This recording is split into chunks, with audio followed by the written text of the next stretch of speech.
Hi everyone, welcome to our channel. It's Malay Philippines. We're here in SM Pampanga, San Fernando, and right now we're going to buy some new car. And because we already a lot of views from scoreboard competition, and right now we're going to take a look the price of the car. Here, the white one, the Almera car,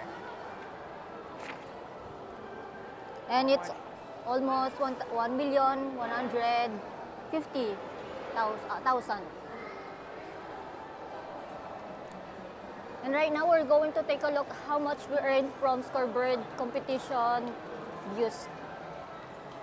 So I will take a look right now. So I will show it's $45 only. From 600,000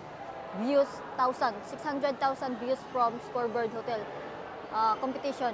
They think if you have so many views, they think we earn so many money. But take a look, it's $45 only. So we cannot buy new car. Maybe this one, it's only half of our earning. It's toy car, toy. It's toy only.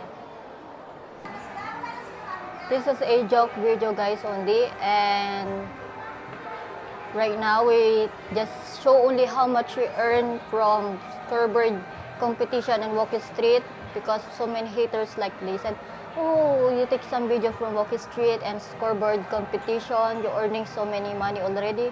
But guys, you seen already, we earn only $45 from 600,000 views from scoreboard.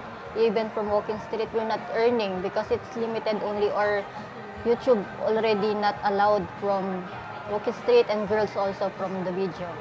So thank you for watching, guys. Please subscribe and like. Salamat.